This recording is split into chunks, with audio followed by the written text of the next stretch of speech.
Hello everyone, अस्सलाम वालेकुम। ईद मुबारक to all. I hope सबकी ईद अच्छे से जा रही है और यहाँ तो ईद हो चुकी है। तो ये एक दिन पहले का वीडियो मैं बता रही हूँ आपको फ्रॉम द बिगनिंग।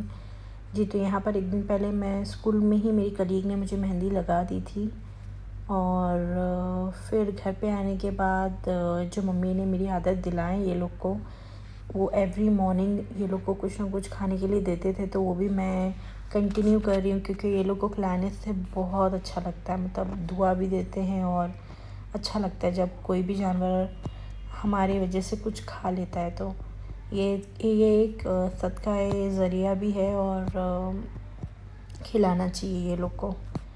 और यहाँ मेरा बेटा स्क्रिबलिंग करते हुए, इसे इतना पसंद है लिखना, मतलब क्या लिखेगा वो तो मालूम नहीं मुझे, लेकिन अभी से उसको इतनी हैबिट है स्क्रिबल करने की कि वो ज़रा भी मुझे देखेगा ना तो वो खुद ही मेरे हाथ से छीन के वो स्क्रिबल करने की कोशिश करता है। तो यहाँ पर इसने क्या ही लिखा है क्या मालूम।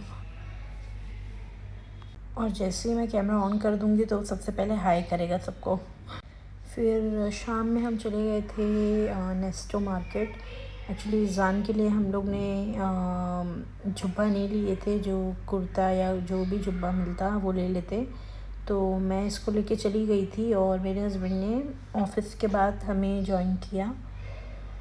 तो बस यहाँ पर भी अकेले लेके जाना अल्लाह इतना मुश्किल हो जाता है, क्योंकि क्या करता है ये कि इसको है ना, ऐसा है कि मुझे छोड़ो, मुझे चलने का है, मुझे रोको नहीं। तो ये किसी के हाथ से टेडी ले रहा था, कोई किसी के हाथ से बॉल ले रहा था छीन के। और यहाँ पे इसको देखो, आप देख सकते हो कि वो खुद ही इसको चलाना है ट्रॉली, वो मेरे को लेने ही नहीं दे रहा था। फिर मेरे हस्बैंड आ गए थे तो फिर हमने ग्रॉसरी शॉपिंग भी कर ली थोड़ी बहुत। आई मीन थोड़ी बहुत नहीं है, ऑलमोस्ट 15-20 डेज़ की ले ही लिए, क्योंकि फिर इस तरफ आना होता नहीं है, ये थोड़ा घर से भी दूर हो गया है। तो एक ही साथ यहाँ पे क्या ऑफ़र्स वगैरह लगे रहते, तो हम बच्चों लोग को किसी टाइम हम पे लोग को भी होता है, ऐसा नहीं ज़्यादा है। से ज़्यादा चीज़ें ले लिए हैं, कुछ नहीं क्योंकि है, फिर उसको ज़रूरत पहनाओ। लगती है। फिर क्या वो मदीना मार्केट या सुपर मार्केट से जो कि है घर के नीचे, लेकिन वो थोड़ा एक्सपेंसिव पड़ जाता है। ये क्या है, यहाँ पे ऑफ़र्स वगैरह बहुत लगे थे और मतलब लिटरली 50% ऑफ था, चाहे वो ड्रेस हो, चाहे वो ग्रॉसरी हो, वेजिटेबल्स हो, कुछ भी हो। तो यहाँ हमने चीज़ें ले ली थी। और यहाँ ईज़ान, उसमें भी उसको बैठना नहीं है, उसको है कि मैं दूँ, मैं रखूँ। तो उसको कंट्रोल करना इतना मुश्किल हो जाता है मेरे लिए। मुझे ऐसा लगता है जल्दी से मेरे हस्बैंड आए या कोई भी आए तो क्या मुझे सुकून मिले, वरना बहुत मुश्किल होता है। गुज्जू गुज्जू।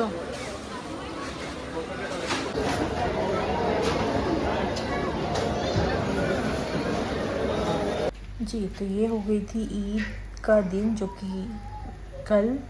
और कल सुबह में सबसे पहले तो नाश्ता, क्योंकि नाश्ते के बिना तो दिन की शुरुआत नहीं होती। आई मीन चाय तो मस्ट है। तो यहाँ पर मैं फ्रोज़न पराठा था वो फ्राई, आई मीन सेक रही थी, और उसके बाद ऑमलेट हाफ़ फ्राई। मतलब ये तो हमें चाहिए रहता है, जब भी छुट्टी रहती तो ज़रूरत तो ये दोनों चीज़ों की लगती है। और ये मेरा ड्रेस था कल का। एक्चुअली दूसरा भी था, लेकिन इतनी गर्मी में कहीं जाने का मन नहीं कर रहा था, तो वो मैंने पहनी ही नहीं। तो ये भी मेरा न्यू ड्रेस था, मम्मी लेके आए थे इंडिया से स्टिच करके। तो यहाँ मैं रील्स बना रही थी और ये मैंने कल पहना था। अच्छा जी, तो ये है शीरखुरमा। शीरखुरमा तो मतलब शीरखुरमा तो बनना ज़रूरी है, वरना तो वो ईद लगती ही नहीं है कि वो ईद है। तो यहाँ मैंने सबसे पहले ऑलरेडी मैंने दूध 2 लीटर गरम करके रख दी थी। और यहाँ पर मैं जो सेवई हैं, ड्राई फ्रूट्स हैं, ये सब मैं इसमें अच्छे से फ्राई कर लूँगी।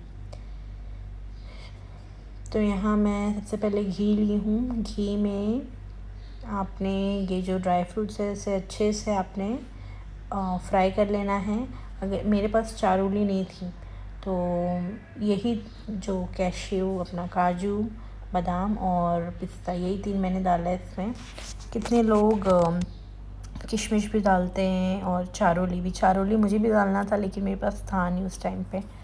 तो मैंने बस ये तीनों को फ्राई किया और इसके बाद ये जब अच्छे से लाइट ब्राउन हो जाए तो इसमें आपने, और ये ध्यान रखना है कि जब आप इसे भूनें तो आंच स्लो होनी चाहिए, ठीक है, गैस की। फिर इसके बाद आपने सेवई डालना है और उसको भी अच्छे से भूनना है। यहाँ पे तो ईद का इतना मालूम नहीं पड़ता है, चाहे वो रमज़ान की ईद हो या फिर ये ईद, लेकिन अपने होम कंट्री में तो अच्छे से मालूम पड़ता है। वहाँ पे हम बकरे लेके आते हैं, मेरे मामू के यहाँ भी 3 बकरे माशाल्लाह आते हैं, और फिर उसका ध्यान अच्छे से रखना, रात जग के उसकी केयर करना, ध्यान रखना उसे, बहुत ये सब अच्छा लगता है। और मैं मिस भी बहुत करती हूँ, लेकिन बोलते हैं ना कि अब हर चीज़ इमोशनली नहीं, प्रैक्टिकली होके सोचनी पड़ती है, स्पेशली शादी के बाद। तो यहाँ मैंने सेवई डाल दी हूँ और ये भी मैं अच्छे से भूनूंगी टिल लाइट ब्राउन, ठीक है, लाइट ब्राउन तक के इसे अच्छे से भूनना है। और खुशबू इतनी अच्छी आती है इसकी भूनने के टाइम पे। तो जैसे ही ये भून जाए, इसके बाद आपने दूध अच्छे से और पका लेना है, और दूध में आपने इलायची पाउडर और सैफरन अगर है तो डाल दें, तो वो डाल देना है और इसे अच्छे से पका लेना है, क्योंकि जितना ही दूध पकेगा उतना ही शीरखुरमा अच्छा बनेगा। और ये रेसिपी मेरी सास की है, क्योंकि मेरी सास मेरी जो मदर इन लॉ है वो ऐसे ही बनाते हैं, बस ये है कि वो सैफरन नहीं डालते हैं, वो दूध को बहुत अच्छे से पकाते हैं। जितना अच्छे से वो दूध पकाते हैं उतने अच्छे से, और वो भूनने में भी जो ड्राई फ्रूट्स वगैरह है वो भूनने में भी बहुत अच्छे से भूनते हैं। तो मैं ये उनसे ही सीखी हूँ, और वही तरीका मैं यहाँ पे बनाने का कर रही हूँ। यहाँ पर मैंने जो भूनी थी वो मैंने अभी दूध में डाल दी हूँ, अच्छे से दूध को पकाने के बाद। और इसके बाद लास्ट में आपने अगर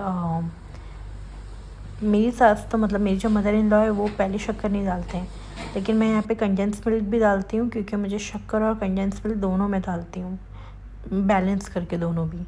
तो कंडेंस मिल्क डालने के बाद भी इसका टेस्ट और भी एनहेंस हो जाता है और भी अच्छा लगता है।